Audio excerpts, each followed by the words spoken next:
Uprostřed Julských Alp se tyčí hora, která není jen nejvyšší ve Slovinsku, ale i symbolem celého Slovinska. Triglav.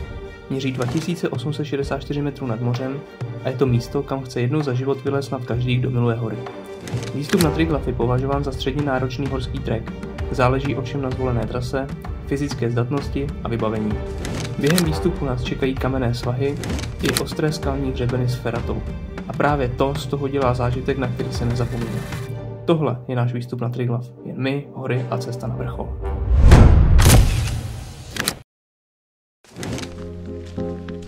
Vyrážíme z parkoviště u Staré Fužiny. Počasí nemá být zrovna nejlepší, na oba dny předpověď hlásí déšť a bouřky. Ale ani to nás neodradilo vyrazit. Od rána přechází přehánky, ale jsme rozhodnuti vystoupat až na vrchol.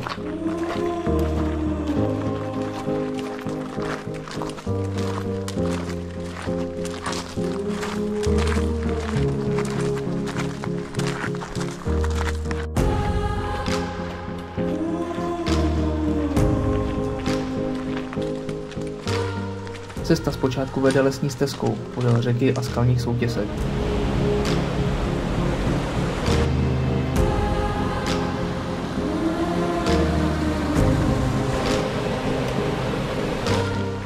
Vybrali jsme trasu kolem horské chaty Voják, přes kterou dále pokračujeme směrem Vodníkov dům a dom Planika, odkud budeme stoupat na samotný vrchol Triglavu.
Zhruba 11 kilometrech přicházíme k naší první zastávce, kterou je Vodníkov dom, kde si dáme pauzu na oběd a doplníme vodu.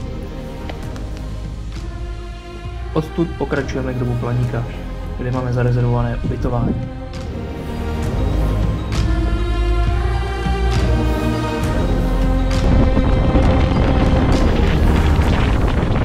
Čím víc stoupáme, tím více se všehalí do vlny a silný vítr nám stěžuje každý krok.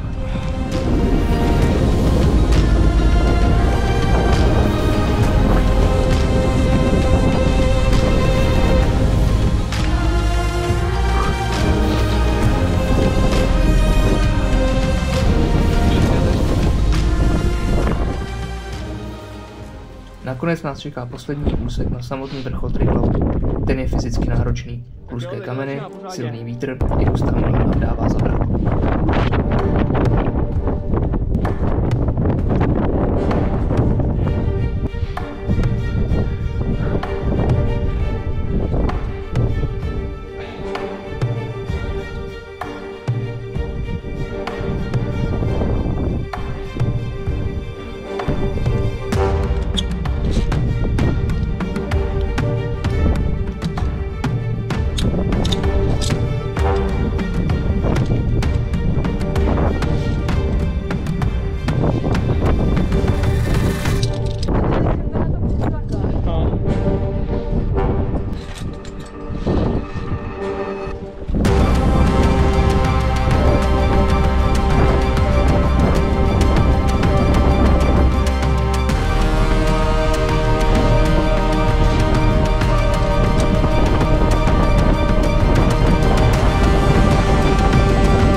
A když konečně stojíme nahoře, místo panoramatických výhledů jen mlha, studený vítr a kapky deště.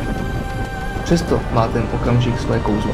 Stát na nejvyšší hoře Slovinska je nezapomenutelný zážitek, i když vrchol zahaluje mlha.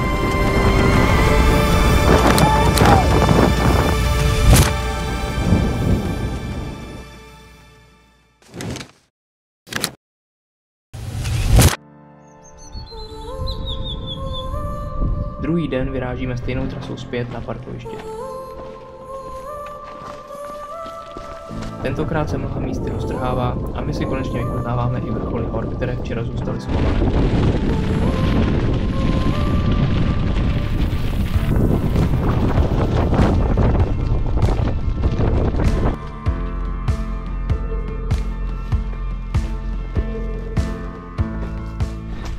Teď už jsme na cestě dolů.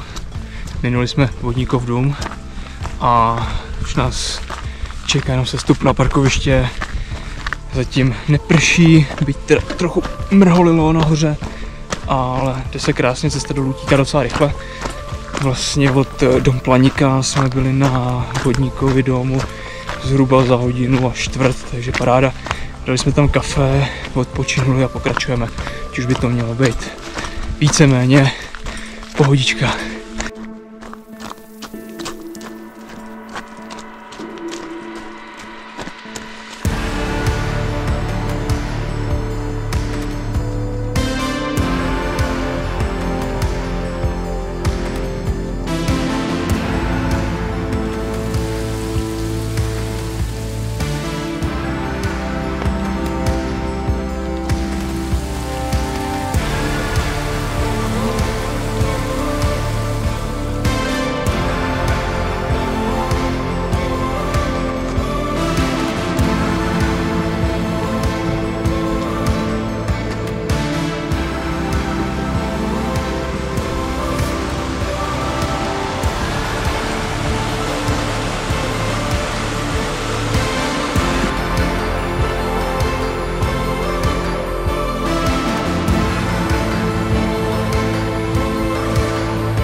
Tak to byl náš výstup na Triglav.